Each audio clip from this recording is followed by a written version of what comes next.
The night the war ended, the world did not celebrate.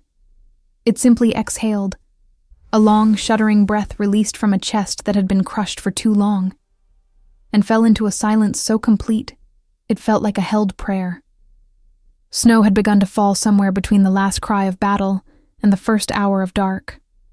It came without ceremony, without the theatrical grace it sometimes possessed in peacetime. It simply fell, the way things fall when no one is watching, soft and relentless and indifferent to the blood it covered.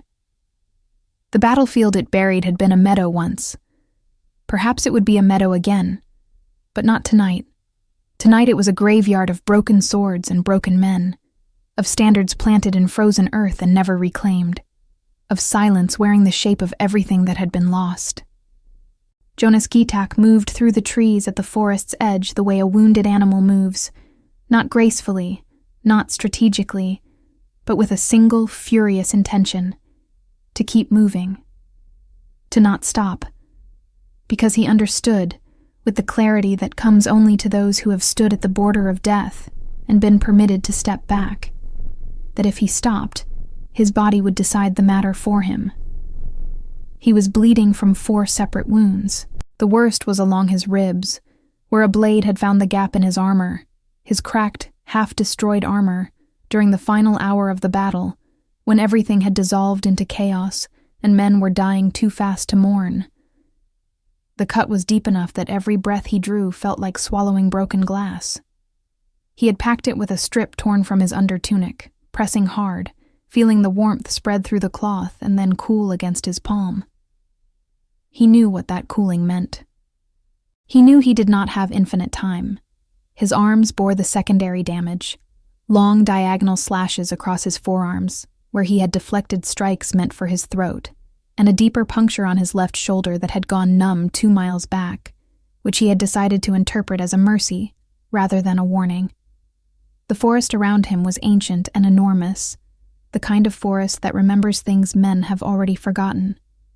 Silver birches rose like sentinels on either side of his path, their white bark luminous even in the absence of light, their bare branches interlaced above him in patterns that suggested, but did not deliver, shelter. The snow fell through them undeterred. The cold came with it. It was the cold that concerned him most. He had survived battles before. He had survived wounds that other men had not. But he had always survived them surrounded by warriors who would build fires and post watches and bring healers and argue loudly about who had acquitted themselves best. He had never survived them alone, in a forest in winter, with his body running low on the reserves that had always, before tonight, felt inexhaustible. The Alpha King of Gitak did not consider himself a man who feared much, but he was honest enough, at least in solitude, to recognize what he felt moving through him now, beneath the pain and the cold and the bone-deep exhaustion. Something quiet and patient, something that had been waiting its turn. He did not intend to give it the victory. He found the clearing almost by accident, a small break in the trees where the canopy opened and the sky revealed itself, swollen with the full moon, and the snow had not yet fully claimed the exposed root systems of 2 fallen pines. There was dry wood here. Not much, but enough. He had his flint. He had his hands, though they shook as he worked the stone. The fire caught on the 3rd attempt. It was a modest thing at first, tentative, as if it too was uncertain of its welcome in this frozen world. But Jonas fed it carefully, crouching beside it with his armored knee pressed into the snow, adding branches in a patient sequence until the flames found their confidence, and rose into something that could reasonably be called warm. He positioned himself close enough to feel that warmth against his face, and allowed himself, for the first time in hours, to stop moving. The silence of the forest pressed in around the fire's small perimeter of light. He unwrapped the makeshift bandage at his ribs, assessed the damage with his fingers rather than his eyes. The firelight was not sufficient, and he already knew what he would find, and then rewrapped it tighter, grimacing, but making no sound. The shoulder he could not properly address without help. He left it. He settled back against one of the fallen pines, and let the heat work on the worst of his shivering. He should have been thinking about the battle, about who had survived, about the terms that would need to be negotiated with the defeated packs, about what debts were owed, and what obligations had been fulfilled, and what the losses meant for the months ahead. He was a king. He was always a king. Even here, even now, with blood cooling on his skin and a wound in his side that was telling him things he preferred not to hear. But his mind, exhausted beyond its own formidable limits, kept sliding away from strategy and toward something simpler. The sound of the fire, the smell of the smoke, the particular quality of silence between the snowflakes as they fell through the dark. He did not hear her coming. He heard her arrive. The footsteps were soft. Careful soft. Not trained soft. The kind of careful that comes from a lifetime of not wanting to disturb anything. Of moving through the world as lightly as possible so as to take up as little space as possible. They paused at the edge of the firelight, and Jonas's hand was on the hilt of his sword, before the thought had fully formed, his body responding to threat, before his mind could assess whether one existed. What emerged from between the birches was not a threat. She was young, younger than he had expected, though he could not have said what he had expected.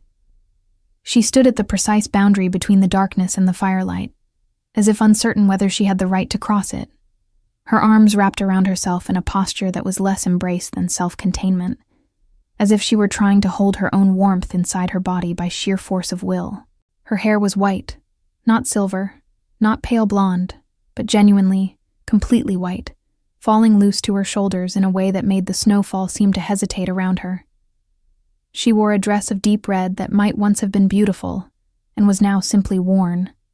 The fabric thinned at the elbows and hem, the color faded in uneven patches, the whole garment too thin by at least 2 seasons for the temperature of this night. She was cold. He could see it in the way she held herself, in the faint blue tinge at her lips, in the subtle involuntary tremor that moved through her, even as she stood very still, looking at him with eyes that were large and steady, and a particular shade of gray that he noticed without meaning to. He noticed everything about her without meaning to. That was the first strange thing. She looked at the sword in his hand and did not step back.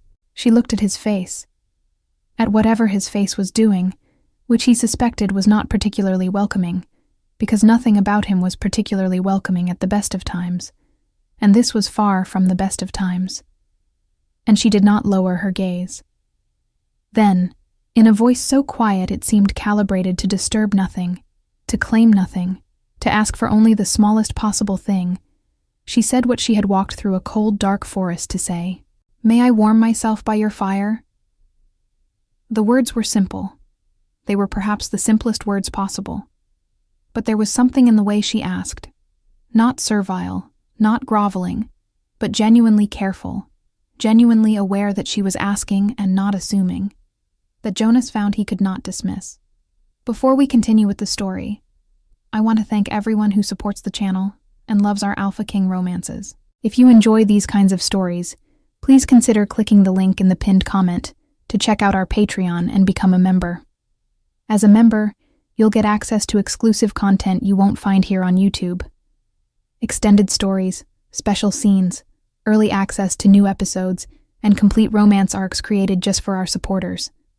As a bonus, you'll also unlock exclusive vampire romance stories, diving into darker, more intense love stories filled with desire, danger, and passion. By joining, you're directly supporting the channel and helping us bring even more immersive stories to life. Let us know in the comments where you're watching from and how old you are. I hope you enjoy the story.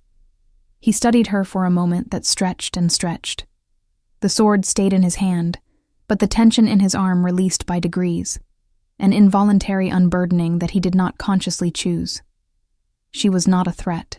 Whatever she was, whatever this white-haired girl was, standing at the edge of his firelight in a worn red dress, she was not a threat to him. He was honest enough to notice that that, too, was a strange thing. He was not a man who relaxed easily. He was not a man who relaxed at all. "Come closer," he said at last. and his voice came out lower than intended, roughened by hours of cold air and shouted commands. "The fire is large enough for two." He watched her exhale. Not dramatically, not obviously, just a small release of breath that told him she had been more uncertain than she had allowed herself to show. She crossed the threshold of the firelight and settled herself on the far side of the fire from him, drawing her knees up, wrapping her arms around them, and turning her face toward the flames with an expression of such pure, unguarded relief that he had to look away. He did not look away. Lillian Wheatram had been surviving for as long as she could remember. It was not a dramatic thing, survival, when it was the only life you had known. It was simply the shape of days. You found work where work existed, mending, washing, carrying, harvesting. And you did it without complaint because complaint accomplished nothing.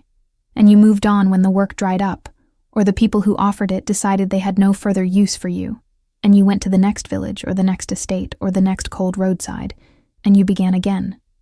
She had no pack. She had never had a pack. She was Omega in status, which meant she occupied the lowest rung of a hierarchy she had been born into without consultation, and she had learned early that the safest way to inhabit that position was to be useful and quiet and to want very little, because wanting things that were not yours to have was a form of suffering she had decided she could not afford. She was good at not wanting things, most of the time. But tonight she had been so cold, the kind of cold that stops being painful and becomes something worse. A slow erasure of sensation, a numbness that starts at the extremities and works inward, patient and methodical. She had been walking for hours along the forest road, trying to reach the village on the far side before her body made that decision for her. And then, she had seen the light. Just a flicker at first, between the trees. A soft amber pulse of it, warm enough to see from a distance that made it seem miraculous. And she had stood at the edge of the road and told herself all the reasons not to go toward it. That fires and forests on winter nights belonged to someone, and someone might not welcome her, and she was small and alone and had nothing to offer in exchange for warmth. And then her body, which was wiser than her caution and far more honest about its own needs, had turned toward the light. She had known the moment she saw him that she had made a complicated choice. He was enormous in the way that some men are, not merely tall, but built with a density that suggested geology rather than biology, as if somewhere inside him there were stone and ancient ore rather than mere muscle. Even sitting down, even clearly injured, even with the exhaustion written plainly in the set of his shoulders and the lines bracketing his mouth, he was the most formidable-looking person she had ever been in proximity to. His hair was a dark blonde, loose curls falling to his jaw, slightly wild from whatever the night had put him through. The short beard did nothing to soften the angles of his face, which were not soft to begin with. His eyes, when they found hers in the firelight, were a gray-green that made her think of deep water and stone, and his hands were on a sword. She had asked anyway. Because the cold was real, and the fire was real, and pride was a luxury she had given up long before it would have been comfortable to do so. He had put the sword down. She sat across the fire from him and watched the heat move over her hands and felt the first real warmth she had known in hours soak into her skin. And she told herself to be grateful and be quiet and not look at him too often. She looked at him. He was pressing something against his side that was dark with blood. The armor he wore, or what was left of it, half the plates cracked or missing entirely, spoke of violence on a scale that she had not witnessed personally, but had heard described in the whispered reports that moved through the villages when battle was nearby. There was blood on his forearms and a wound at his shoulder that she could see even across the fire was deep and had not been properly tended. She was, despite every instinct that told her to stay small and stay quiet, not the kind of person who could sit beside a man bleeding through improvised bandages and say nothing. "Those wounds need attention," she said.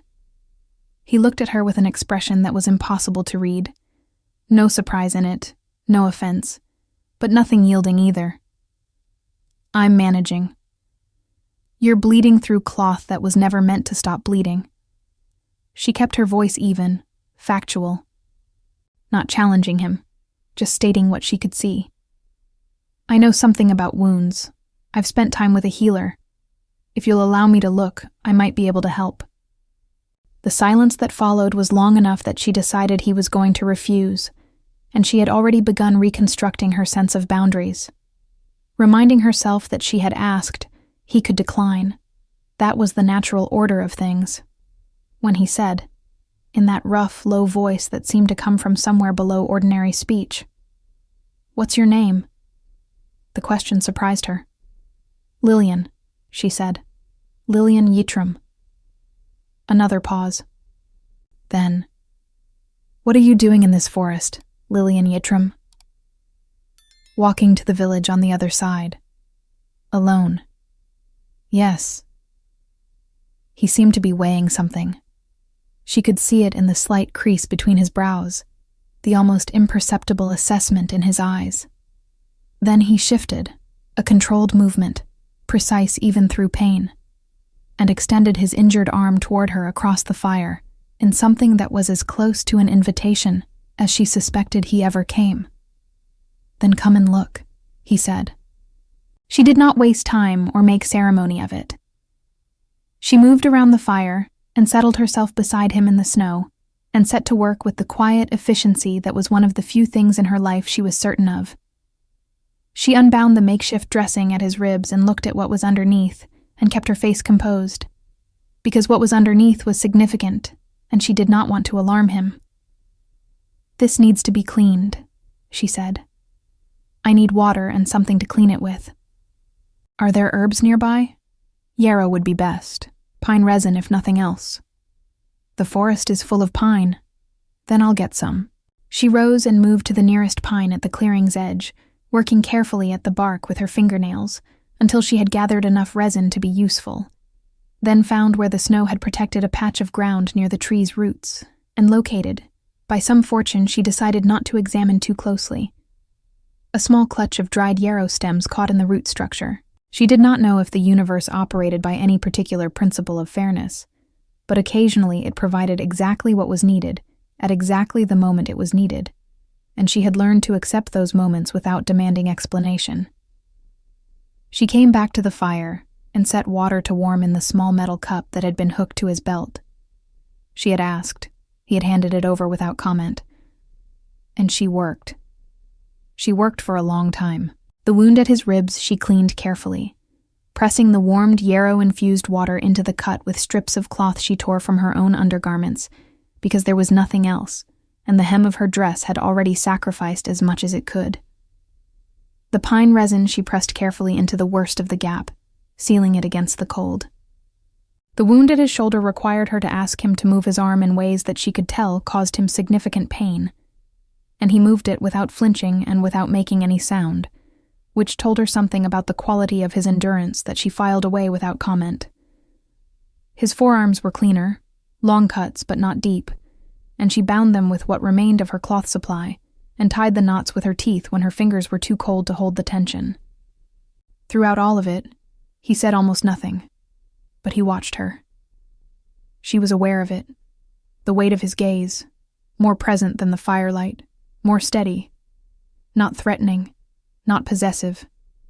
Something else that she did not have words for, something that made the back of her neck feel warm in a way that had nothing to do with the fire. She was aware, too, of something she would have preferred not to be aware of, the particular quality of being seen by him. He was not looking through her, the way most people did, looking at her and not seeing her, registering only the worn dress and the omega status, and the whiteness of her hair that had always made people uncomfortable, as if she were something from outside the natural order. He was looking at her, specifically, as if she were the most interesting thing in his considerable vicinity. She finished with his shoulder and sat back on her heels and looked at her work in the firelight. "It's not perfect," she said, "but it should hold until you can reach a proper healer. It's better than I could have done. You could have done none of it alone, the shoulder especially." A sound that might, in a different man and a different moment, have been a laugh, barely a breath, caught in the throat. That's true.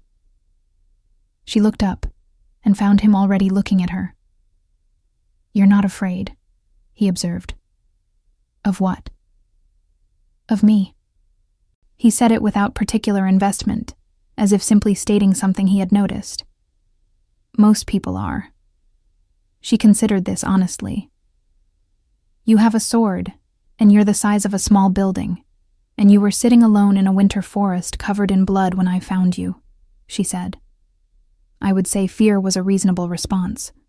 I chose practicality instead. Why? Because being afraid of something that can't help you doesn't seem useful. He was quiet for a moment.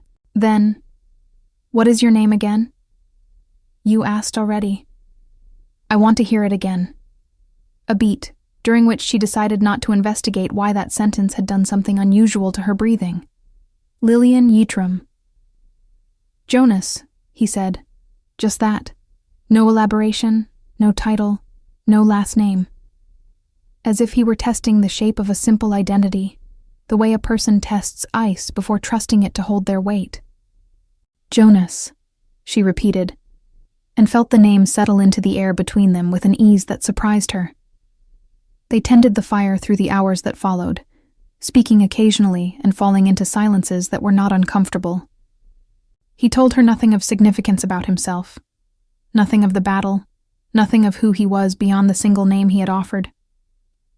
But he asked her questions in that measured, careful way he seemed to do everything, as if he had decided she was worth the expenditure of words, and was proceeding on that conclusion. Where was she from? How she had learned to treat wounds? How long she had been alone? She answered honestly, because lying required energy she had never wanted to spend, and because there was something about the way he listened, fully, without the half-attention most people offered, that made honesty feel less like exposure and more like relief. She told him about the villages, about the work, about the healer she had apprenticed with for 3 seasons, before the woman's family had moved away and taken her household's employment with them. She did not tell him about the loneliness, because the loneliness was the kind of thing that existed below the level of words. But she had a sense, in the particular stillness of his attention when she described her life, that he heard it anyway. The fire burned lower toward dawn. She added wood when it needed it. He watched her do this and said nothing, which she came to understand was his version of gratitude, or at least of acceptance, which from him might have been the same thing. When the sky began to lighten at its eastern edge, a deep indigo bleeding upward into the blackness, imperceptible at first and then undeniable, she became aware that the shape of the night was changing, and with it, the shape of whatever this strange interval had been. She would need to continue on her way. She had a destination, however vague, and the morning would make the forest road navigable again. She was reaching for the travel bundle she had set at the base of the fallen pine when he spoke. There's something I should tell you. She stilled. He was looking at her with that steady, impossible-to-read expression, and there was something in it now that she had not seen before, something careful and deliberate, as if he were choosing not just his words but his tone, placing them with precision. My name is not only Jonas.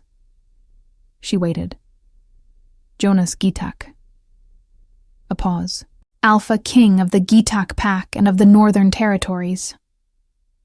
The words landed in the quiet of the early morning and settled, and Lillian sat very still with them for a moment that stretched in all directions. She had heard of Jonas Gitak. Everyone had heard of Jonas Gitak. He was spoken of in the villages the way certain weather was spoken of, not precisely feared in the immediate sense, because he was rarely present in the places where common people lived their common lives, but understood as a force that shaped the world in which those lives were lived. A warrior, a ruler, a man who had consolidated the fractured northern territories under a single authority through a combination of strategic alliance and, when alliance failed, something more decisive. She had heard his name spoken with reverence and with wariness in equal measure, and had formed, without particularly intending to, a mental image of him that was abstract and distant, the way kings always were, when you were the kind of person who swept floors and mended fences. She was looking at him in a firelight that had been slowly losing ground to the dawn, and she had spent the last several hours cleaning his wounds and talking to him about her life. "You're the Alpha King," she said, not a question. A confirmation, working its way through her. "Yes. And you're sitting in a forest. My men were scattered in the battle. I became separated." He said it without apology, without self-deprecation, simply as a sequence of events. "I needed to get clear of the field and recover enough strength to move. I found the clearing. I built the fire." He paused. "And then you came." She pressed her lips together, looking at him. The dawn was coming up behind him now, adding a pale gray light to the amber of the dying fire, and it made him look simultaneously more real and more improbable, this large, golden-haired, gravely injured king sitting in the snow, looking at her with an expression that she still could not quite read. "And I offered to clean your wounds," she said. "You did? Without knowing who you were?" "Yes." She let out a breath that was not quite a laugh, and not quite something else. "I hope you understand that changes nothing about the quality of the work I did." Something moved in his expression then. Not a smile exactly, but the precursor to one. A softening at the corners of his mouth that she suspected was rare, and that she felt, inexplicably and entirely without her permission, as a small and specific warmth behind her sternum. "I do understand that," he said, "and I intend to repay the debt. You owe me nothing. You spent the night tending wounds on a stranger in a winter forest."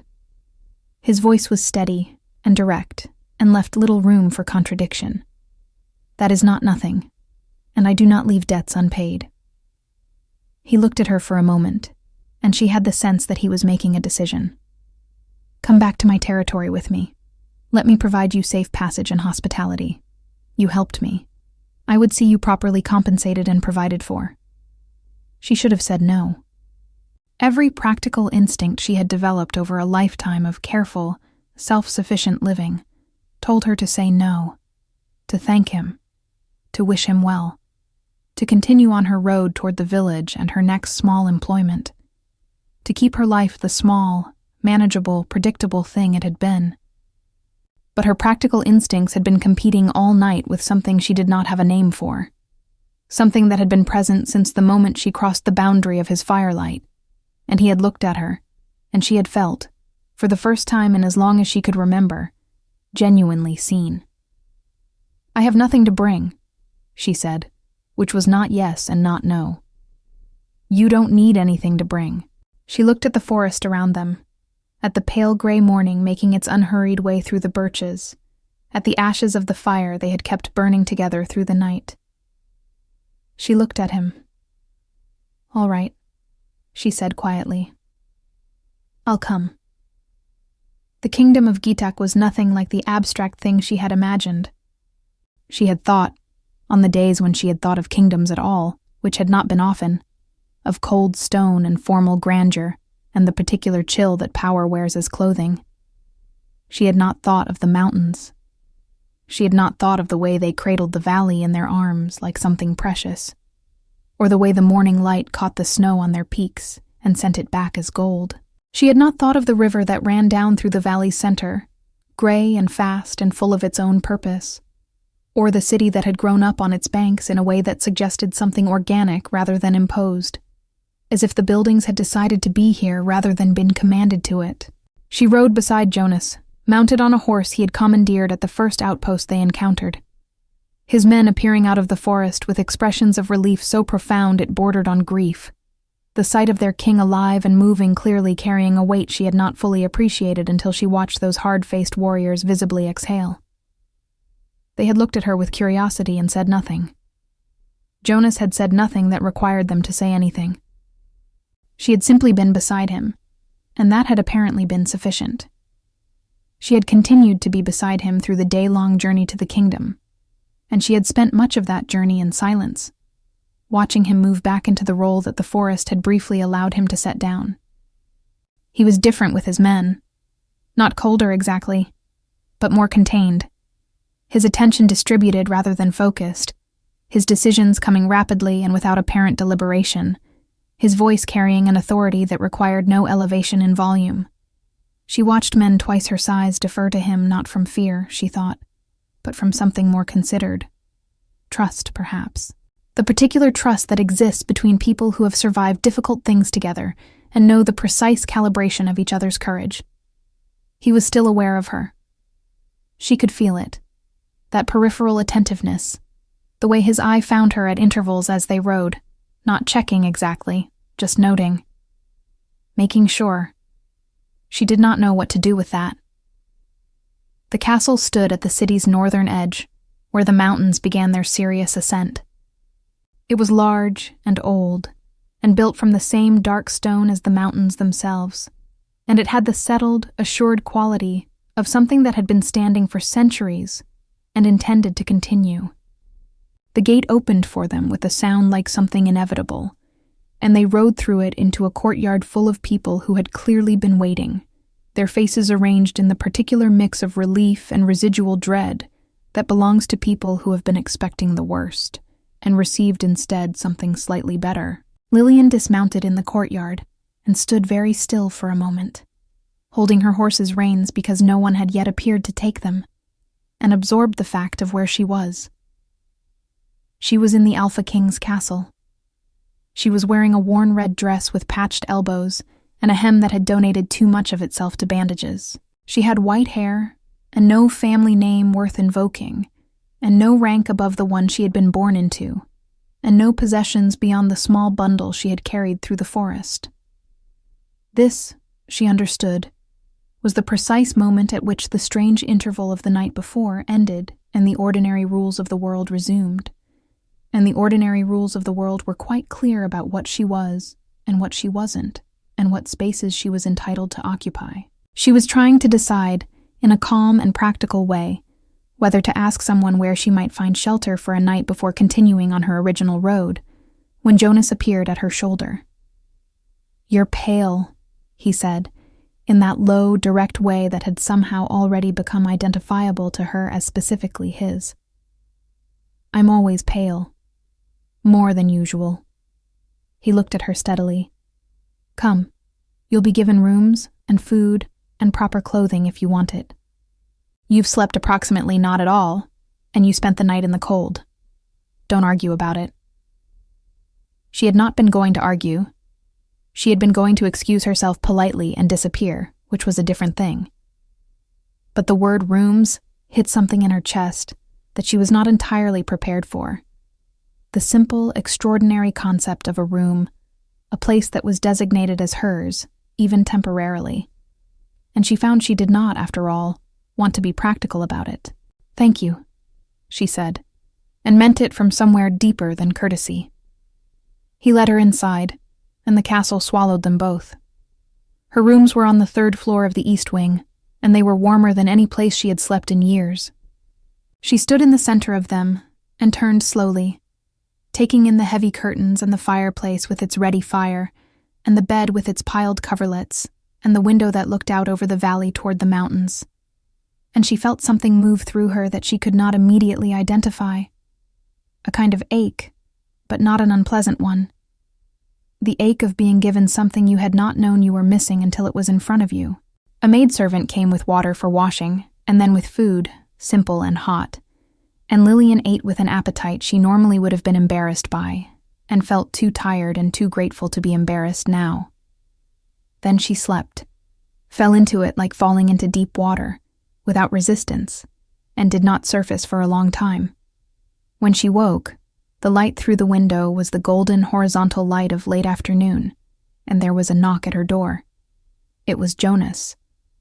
He stood in the doorway, in fresh clothes now, the armor gone, the wounds bound properly by what she assumed was a castle healer, and looked at her with that same level, attentive quality that she was beginning to recognize as simply how he looked at things he was interested in. There was something more visible in him now, with the urgent necessity of the battlefield stripped away, a tiredness that he was not quite bothering to conceal, and beneath it, something quieter. Something that was trying, with mixed success, not to be readable.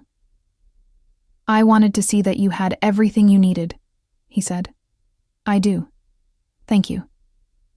He nodded, but didn't leave. She waited. "I've spoken to my household," he said at last. "You're to be given whatever you require for as long as you wish to stay.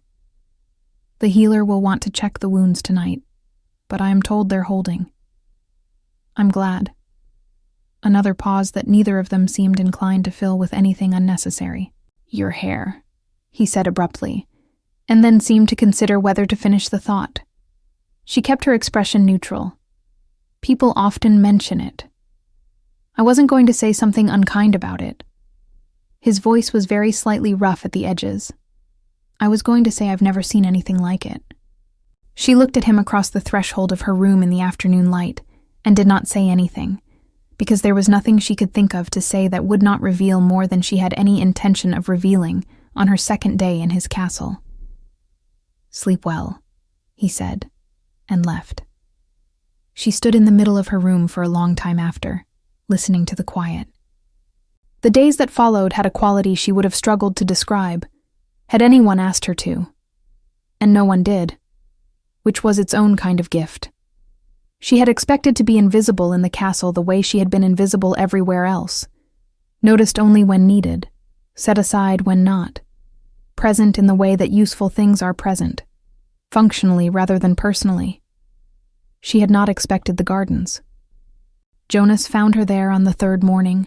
She had wandered out after breakfast, drawn by the shape of the frost-covered hedges against the pale sky, and had been standing at the garden center looking at a stone fountain that was frozen solid, its frozen arc of water suspended in mid-fall like a pause pressed into stone.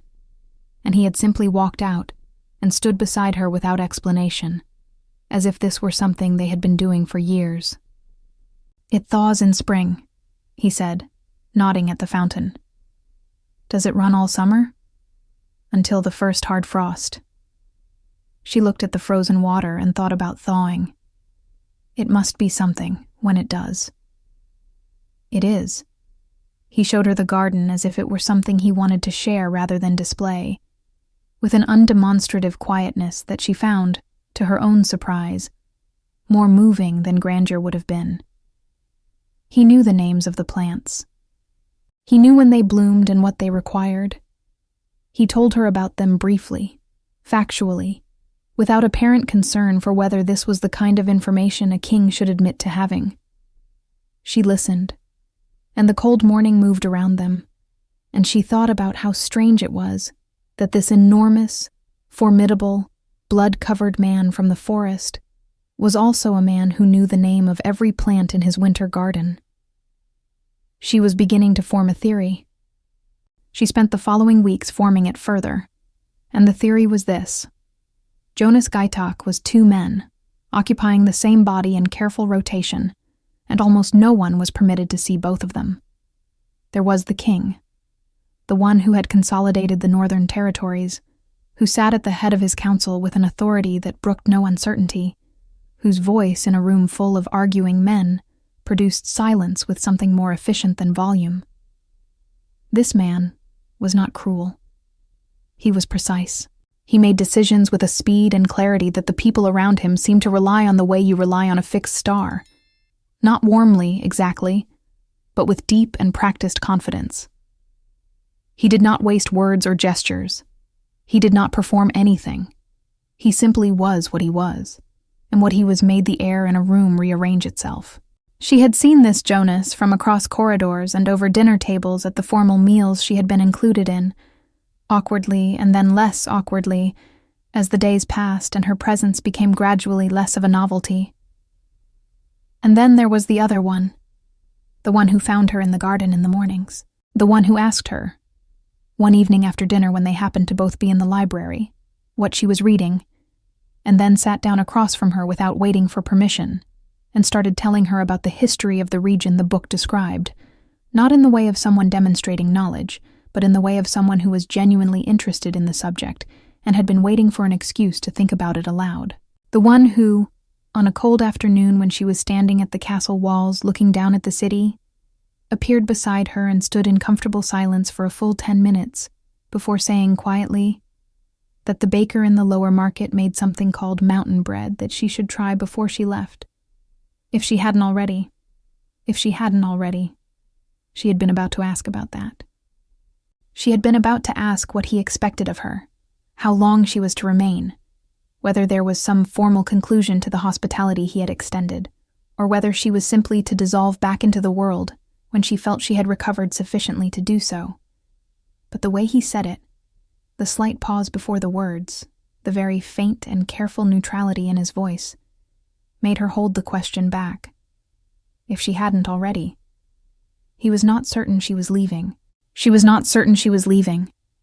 She thought about this late that night, in her warm room with the fire crackling beside her, and concluded that the most honest thing she could do was simply to continue existing in the way she had been existing and see what the world made of it. The world, as it turned out, had opinions. She had been aware of the tension in the castle the way you're aware of weather, as a pressure in the air, a quality of attention in the rooms she passed through, a particular kind of stillness that descended when she entered spaces where certain people were already gathered. She was not oblivious to it. She was simply not, in the first weeks, certain of its source. Arvion clarified it for her, though not intentionally. He was Jonas's chief advisor, a tall, thin man of perhaps 50, with the kind of careful elegance that comes from decades of operating in courts, every gesture calibrated for effect, every expression chosen rather than spontaneous. He had the face of someone who was perpetually assessing the room and calculating his place within it, which she suspected was accurate. He was courteous to her in a way that was almost indistinguishable from warmth. If you had not spent your life in rooms where small cruelties wore cordial clothing and learned to tell the difference. She told the difference. She did not know exactly what he was saying about her when she was not in the room, but she had been in enough rooms to know when things were being said. She could read it in the way certain members of the court looked at her, not unkindly, but with a kind of appraising remove, as if they were waiting to see what she would do next. As if she were a variable in a calculation they had not yet resolved. She could read it in the way conversation shifted when she approached, settling into safer territory, leaving her at the edge of topics that had clearly been more interesting a moment before. She was, she understood, a question mark in a kingdom that preferred declarative sentences. And then, on a morning when she was cutting through the great hall on her way to the gardens, she heard voices from the council chamber, the door not fully closed, the voices not fully modulated. And she heard her own name in Arvion's mouth. She did not stop. She did not listen at doors. But the fragment she caught was sufficient. An Omega, with no family, no status, no allegiance. Whatever she told him that night, we have only her version of it. Men in that condition are vulnerable and... She was past the door by then. The rest dissolved into the stone. She stood in the great hall for a moment with her heart doing something uncomfortable and precise, and then she continued to the garden, because the alternative was standing still, and she had never been any good at that. The garden was empty and cold and full of frost, and the bare geometry of sleeping plants, and she stood at the frozen fountain and thought very carefully about what it meant to want something, and whether wanting it made you dangerous or simply made you human. She did not go to Jonas with what she had heard. It was not her way, and beyond that, it seemed to her that involving him in the particular quality of that problem would be to give the problem more weight than she wanted it to have. She had survived villages that didn't want her by being useful and discreet and moving on eventually.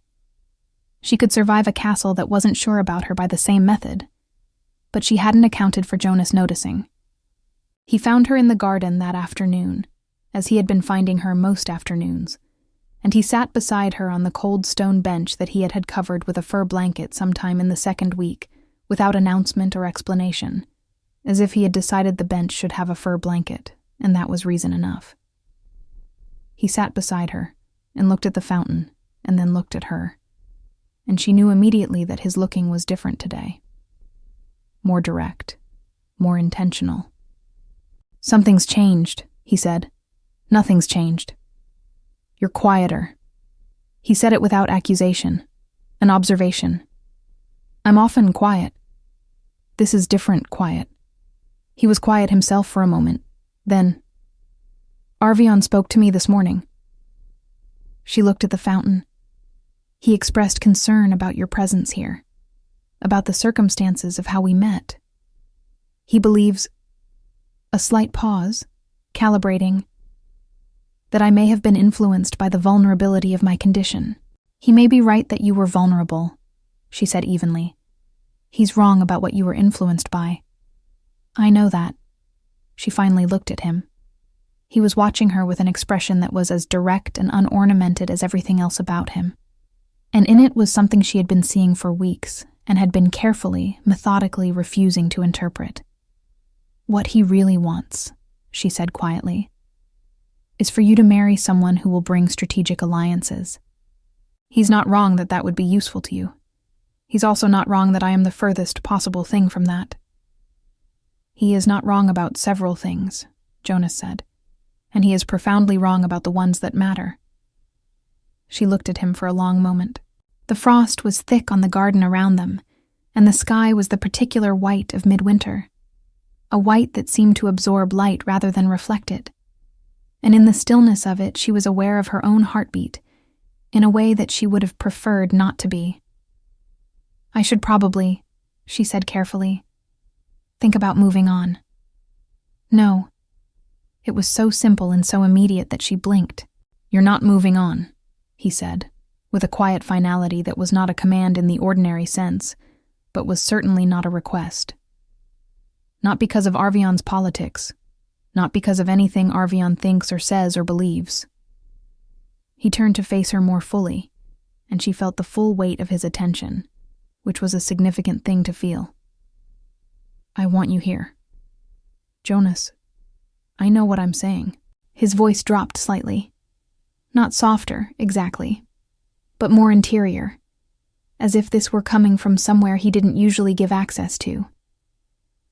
"I'm not a man who says things he doesn't mean. You know that about me by now." She did know that about him. She knew it the way you know things that have been demonstrated repeatedly and quietly over weeks of close proximity.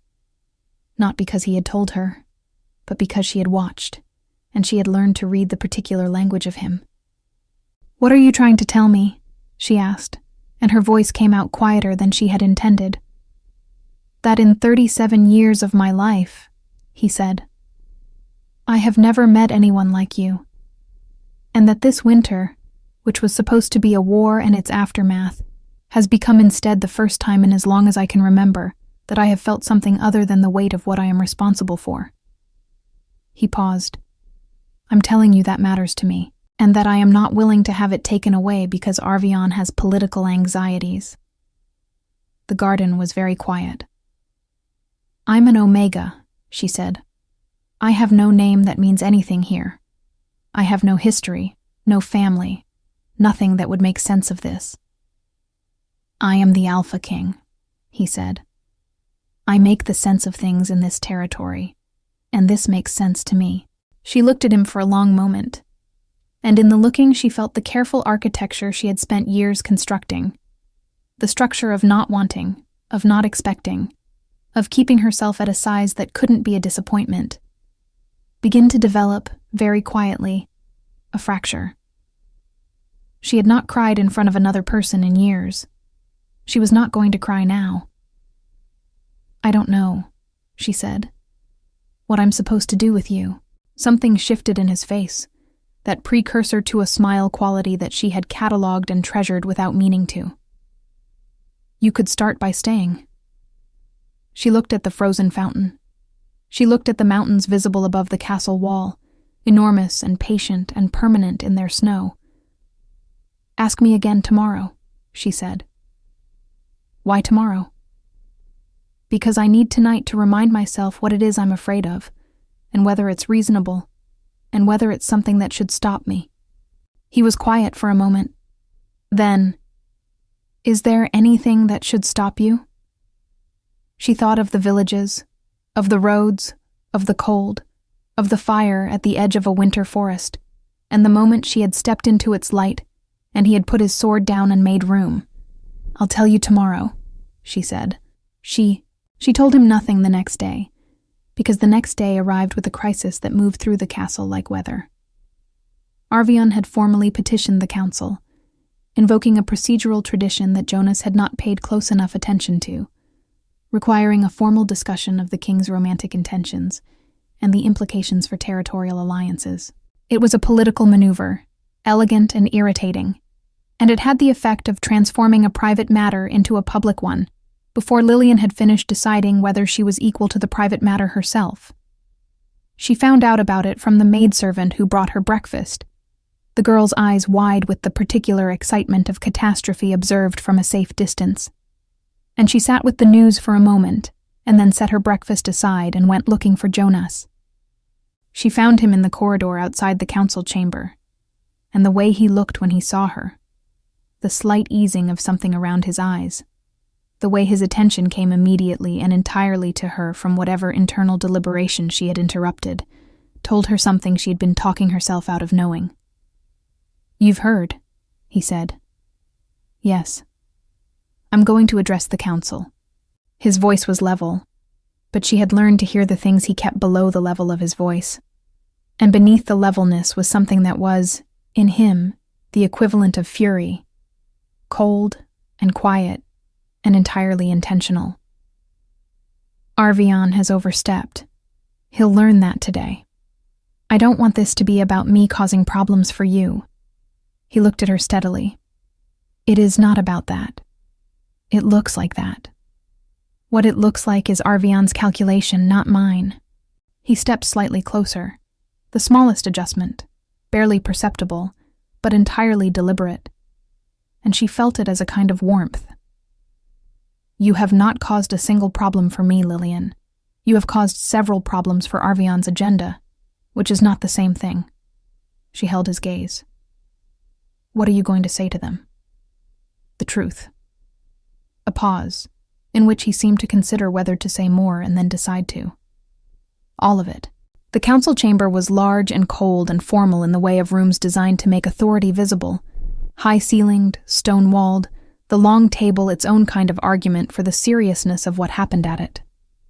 Lillian had not been asked to attend, but no one had told her she couldn't, and she stood at the chamber's edge with a composure she had assembled carefully, piece by piece, while the council assembled and Arvion presented his case with the polished efficiency of a man who had spent decades in exactly this kind of room. She heard herself described. Not unkindly. Arvion was too careful for unkindness in a formal setting, but with a precision that had the effect of reduction. An omega. Unknown origins. No formal status. The circumstances of the initial meeting concerning, given the king's wounded state. The nature of the attachment unclear, and potentially the product of unusual conditions, rather than genuine compatibility. She listened and kept her face neutral, and thought about how long she had been a version of this story. The outsider, the variable, the element that didn't fit the pattern. And then Jonas stood. He stood the way he did everything, without preamble, without the unnecessary clearing of throat that people use to signal their intention to speak. Simply rising and being already, entirely, present. The room quieted the way rooms quieted around him, which was immediately and completely. "I want to address what's been said," he began. "But I want first to address how it's been said because that distinction matters." His voice was level, almost conversational, far more dangerous, she knew now, than when he raised it. Arvion has used a procedural mechanism to force a public discussion of a private matter. That is his right, and it is within the traditions of this council.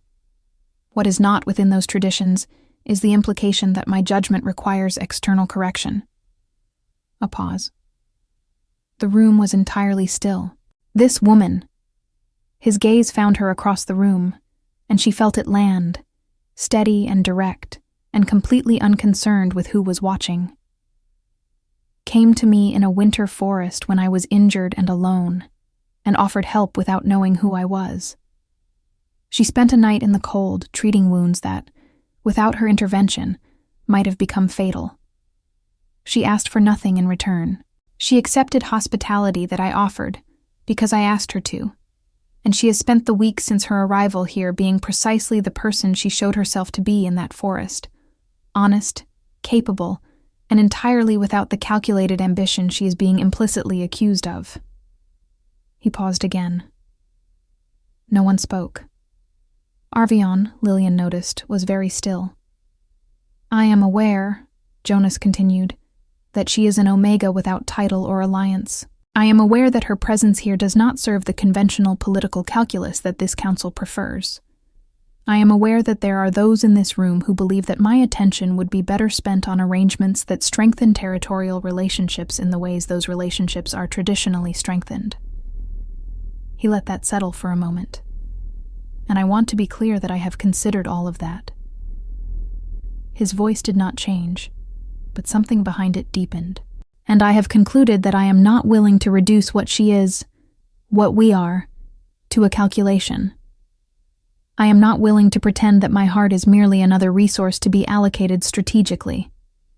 And I am not willing to stand in front of this council and imply, through silence or through deference, that the people I choose to love are subject to anyone's approval, but my own. The word love fell into the room and sat there. Lillian, at the chamber's edge, felt it enter her chest and find a space it seemed to have been traveling toward for some time. This woman saved my life, Jonas said, and now there was something beneath the precision that was purely human, purely felt. When there was no one else. And I will not pretend that that is nothing. I will not pretend that she is nothing. He looked at Arvion. And I will not have this council treat her as nothing. That is my final word on the matter. The silence that followed was the kind of silence that arrives after something irrevocable has been said. Not uncomfortable, necessarily. In fact, Lillian thought, more like the silence after music ends, when the room is still holding the shape of what it heard. She was crying, she realized. Very quietly, without any of the drama she would have been embarrassed by, just her eyes being honest about what they felt, which was something large and warm and terrifying and entirely insufficient to the moment. Arvion spoke.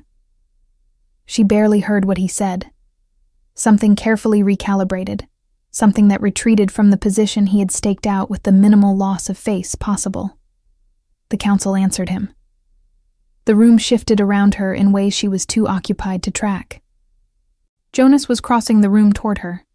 He stopped in front of her, and she looked up at him, and his expression was the most unguarded she had ever seen it, as if the public declaration had stripped away the last of what he kept contained, and what was underneath was simply this: a man looking at her, wanting her to know what he had meant. I meant it, he said quietly. Just for her. I know, she said, and her voice was steadier than she expected. I know you did. Is it? He began, and then stopped, which was unusual enough that she paid close attention. Jonas Gaitak did not typically begin sentences he did not know how to finish. I need to know if it is. I love you, she said. The words came out simply and without preamble, because she had spent enough of her life in the practice of not saying the things she felt. And she had decided somewhere in the last 2 minutes that she was done with that practice. He was very still. I have been trying not to, she continued, because it seemed like the kind of wanting I couldn't afford. But you said it in front of all of them, and I'm not going to let you stand there having said it and wonder if it goes both ways. She looked at him steadily, her eyes still wet. It goes both ways. He reached out and touched her face. A single, careful motion, his thumb against her cheekbone, brushing away the evidence of what she had felt. And the gentleness of it was so entirely at odds with everything else he was that she felt it in the back of her throat. Lillian, he said softly, and the way he said her name was different from every other way anyone had ever said it. Jonas, she answered. He stood there in the council chamber with his hand against her face and the whole room witnessing and said nothing further, because nothing further was required. Some things are complete when they happen, full in themselves, needing no decoration. This was one of them. The weeks after the council were quieter than she had expected. There was no overnight conversion. Arvion did not become a supporter, and several members of the court maintained their careful reserve. But something had shifted in the way the castle's social weather moved around her. The difference between being tolerated and being accepted is subtle but unmistakable, and she began, carefully and with her customary lack of self-deception, to feel the edges of the latter. The maidservant who brought her breakfast started staying to chat. The castle's head gardener found her one morning in the garden and asked, with the shy precision of a specialist who suspects they've found a fellow traveler, if she had any experience with winter herb cultivation. She had. They spent an hour in the frost talking about it, and she left with her hands smelling of rosemary, and something warm settled in her chest that she thought might be belonging, or the beginning of it. Jonas was different with her in the after, too, not more affectionate in any demonstrative way. He was not, and had never been, a demonstrative man in public, but less contained, less careful about being seen to care. He sought her out in the evenings, finding her wherever she had settled, and would bring something. A book he thought she might like, a piece of the mountain bread he had mentioned weeks ago, and finally remembered to procure. Once a handful of winter berries he had apparently picked himself from the garden's back wall, and presented to her with an expression that dared her to find this either unusual or meaningful. And they would talk. God, they could talk. She had not known, before Jonas, what it felt like to be in a conversation where the other person was entirely present, where what you said was received and considered and responded to with the kind of attention that makes you feel that your thoughts have weight. She had been talked at, talked over, talked past, and talked around, and she had been occasionally listened to in the competent but distracted way of people who are waiting for their turn to speak. She had not been talked with in the way that Jonas talked with her. Fully, honestly, with a curiosity that seemed genuine, and a willingness to be uncertain that surprised her, given everything else he was. He told her things in those evenings that she understood were not things he typically told people. He told her about the burden of kingship, not in the abstract, not the political complexity of it, but the human weight, the particular loneliness of being the person everyone looks to, the way authority creates a distance that you cannot entirely choose to cross. He told her he had been lonely for longer than he had understood, because the loneliness had been so consistent that he had stopped identifying it as a specific condition and started treating it as simply the atmosphere of his life. She listened and did not offer false comfort, because he was not a man who needed comfort falsely offered, and she was not a woman who offered it. She offered instead the thing she had always found most useful in the face of difficult truth: honest presence. She simply stayed and listened, and let him know by the quality of her attention that what he had said had been heard. He loved her for that. She could see it in him, accumulating, each evening another layer of the thing building between them into something that had architecture and weight, and would outlast seasons. She loved him for 100 small things and several enormous ones. She loved him for the garden, and the way he said her name, and the fur blanket on the stone bench. She loved him for the mountain bread, which he had presented with the gravity of a gift of state, and which was genuinely extraordinary. She loved him for the council chamber, for standing in front of all of them and using the word love out loud without qualification or retreat. She loved him for the way he looked at her, always as if she were real, always as if she specifically, not anyone else, was precisely the person he wanted to be looking at. She loved him for the way he was with her in private, which was so entirely different from the way he was with the rest of the world. She had the theory fully confirmed now. There were 2 Jonases, and she was the only person who had consistent access to both, and the quiet, careful, berry-picking, garden-knowing one was the one she thought she loved most fiercely, because he was the one that cost him something to show. The proposal was not dramatic. She had expected when she thought about it, which she had been doing with increasing frequency in a way that was both pleasant and alarming, something formal. A ceremony of some kind. Perhaps the council chamber again, which now had the particular emotional weight of the place where everything had changed. Perhaps the garden, which had its own accumulated significance. Instead, it was an evening in the library, with the fire going and snow coming down outside the windows, and she was reading, and he was pretending to read, and she had known for 20 minutes that he was not actually reading, because he had not turned a page. "You've been on the same page since you sat down," she observed, without looking up. "I've been thinking." "What about?" A pause. The future. She looked up then, because the quality of how he said it was different. Careful in a new way. The way of someone approaching a thing they want very much and are not certain of. "What about it?" she asked. He set the unread book down and looked at her, and in his expression was everything she had learned to read in him over months. The steadiness, the directness, the thing underneath that was trying not to reveal itself and failing in exactly the ways she found most dear. "I want you in it," he said, specifically and permanently. "I want you to be my wife, my queen. I want the things we have built here, in this castle, in these evenings, in this winter. I want all of it to be the shape of our life." He paused. "Not because you're useful to the kingdom, or because it serves any political purpose, or because of any reason that anyone outside this room would call rational." Another pause. "Because I cannot imagine the future without you in it, and I don't want to try." She closed her book. She looked at him across the firelit room. This enormous, golden, fierce, gentle man, who had let her into the parts of himself he kept from the world.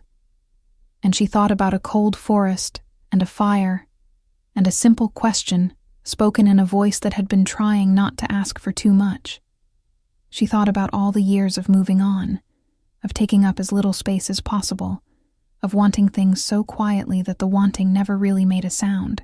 She thought about what it was to be finally, entirely, irreversibly seen. "Yes," she said, and because that seemed insufficient. "Yes, Jonas, of course, yes." He exhaled. And she had never quite seen him do that, not like that. Not with the particular quality of release that follows the setting down of a thing you have been carrying very carefully and very long. He crossed the room in a way that was not rushed, but was also not slow, and he sat beside her on the settee, and took her face in both hands with a gentleness that was the most incongruous and most beautiful thing about him. And he looked at her for a moment with something in his eyes that she thought she would remember for the rest of her life.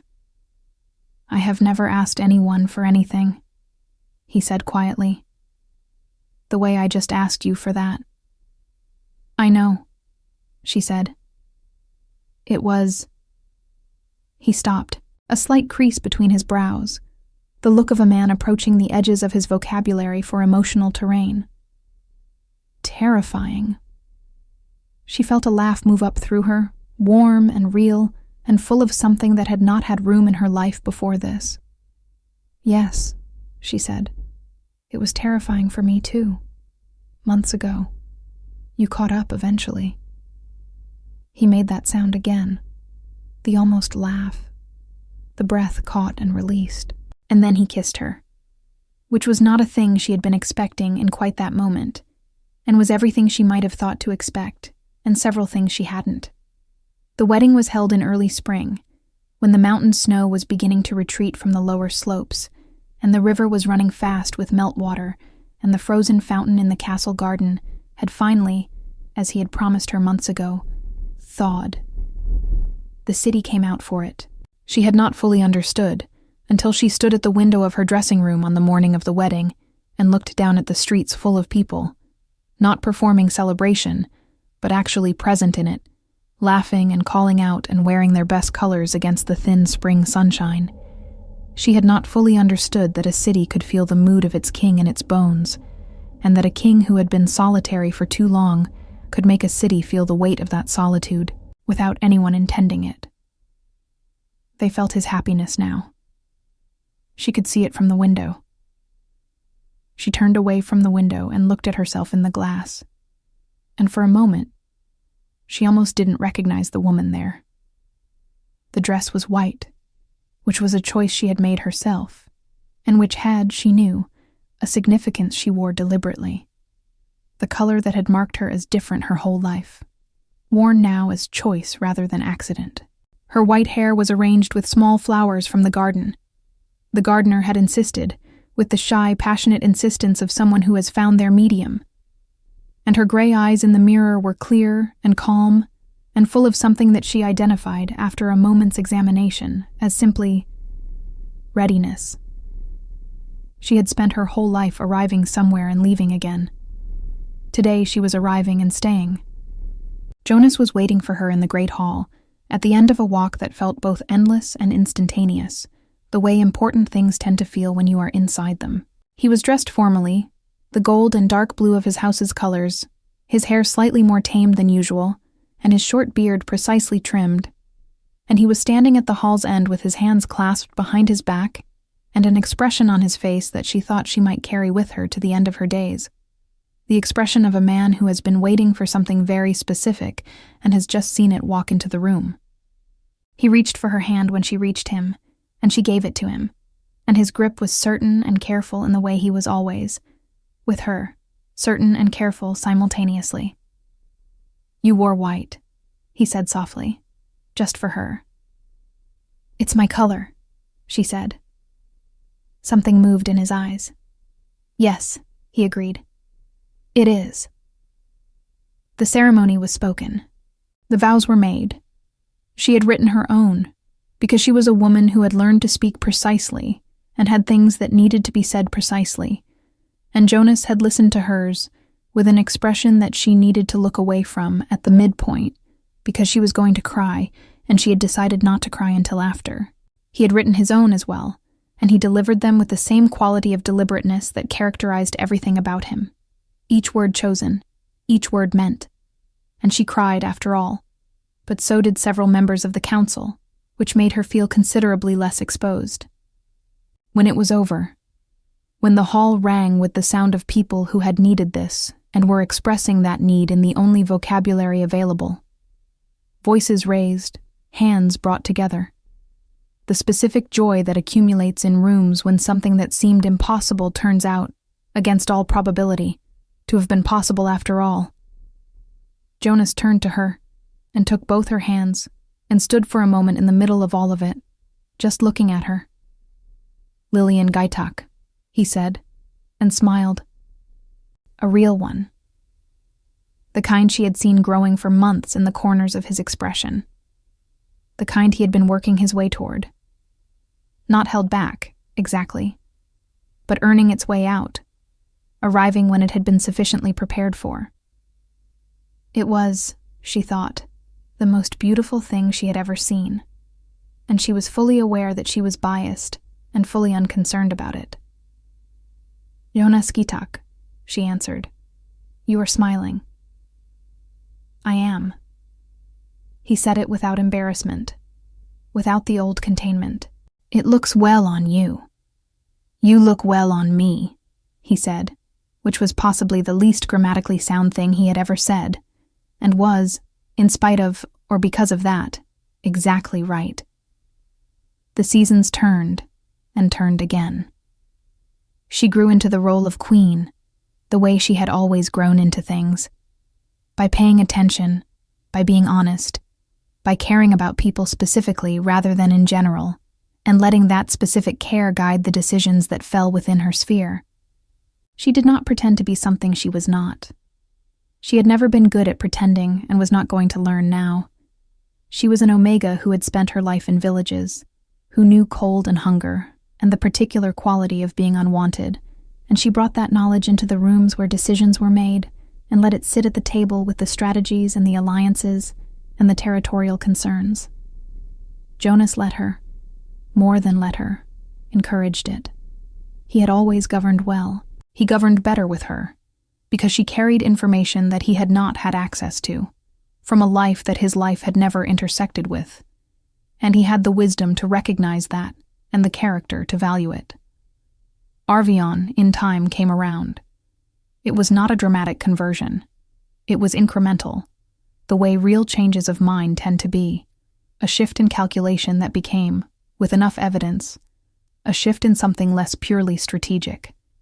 He came to her one afternoon in the second year of her marriage, with the careful manner of a man approaching an apology he has been composing for some time and is still not entirely satisfied with. He said the things he said. She listened. She thanked him, because she was not carrying a grudge and did not pretend to be. She thought, watching him leave, that he had arrived at his change of mind through a different door than she would have, through assessment rather than feeling, but that he had arrived, and that the door mattered less than the destination. She thought about this often, actually. The different doors, the way people arrived at the things that mattered, how some people came to love through recognition, sudden and total, the way she had felt something inexplicable move through her in a winter forest before she even knew his name. How others came to it through accumulation, evidence layering on evidence until the weight of it became unavoidable, how the path was different, but the place you ended up was the same. She thought about it on spring mornings in the garden, where the fountain ran now, and the plants Jonas knew by name were waking up in the way that plants in loved gardens wake up, fully, gloriously, making a statement about the efficacy of attention and care. She thought about it on winter evenings in the library, with the fire going and the snow coming down, and Jonas beside her, having finally, after all this time, learned to actually turn the pages when he was reading. She thought about it most often at the very beginning of each year, on the anniversary of the night they had both found themselves in a cold forest with a fire between them, when she would wake before dawn to the particular stillness of that anniversary, and lie in the dark beside the man who was still, even after seasons of proximity, still slightly miraculous to her, and she would listen to the quiet. She never told him what she thought about on those mornings. She didn't need to. He always seemed to know, waking in those early hours without apparent reason, turning toward her with that rare, full smile that still arrived like a small sunrise. "What are you thinking about?" he would ask, in the voice he used only with her, lower, quieter, stripped of everything that the rest of the world required of him. "A fire," she would say. "A cold night. A question I almost didn't ask." He would take her hand in the dark. "I'm glad you asked it." She was glad too. She was glad in a way that had moved past gratitude and into something more fundamental. A bedrock sense of rightness, of having arrived at the life that had been waiting for her, of having crossed the distance between the person she had been and the person she had become, and found that the crossing, as difficult as it had been precisely worth it. Outside their window, whatever the season, the world continued in its own vast and indifferent way. Kingdoms rose and fell and renegotiated themselves. Wars ended, and other wars began. The mountains stood, as mountains do, in their patient, enormous, permanent silence, watching everything with the mild interest of things that have seen too much to be easily surprised. But in the rooms where Lillian and Jonas lived their life, in the garden and the library and the great hall and the council chamber and the small private spaces that belonged only to them, something steady and warm continued to exist. Something that had been lit by accident in a clearing in a winter forest, fed carefully through a cold and unlikely night, and carried, against all probability, into the open air of days that had become, without either of them planning it, a life, a fire still burning. The question that had started it all, small and quiet, and spoken in a voice that was trying not to ask for too much, had turned out to contain everything. "May I warm myself by your fire?" "Yes," the fire had said. "The fire has always been yours. Come closer. There is room enough for both of us here. We'd love to hear your thoughts on this story." Let us know what you thought of this tale full of emotions and surprises. Tell us your name, where you're watching from, and rate this story from 0 to 10 if it touched your heart. And if you enjoyed the plot, don't forget to leave a like and subscribe to the channel so you don't miss the amazing new stories coming soon. See you next time.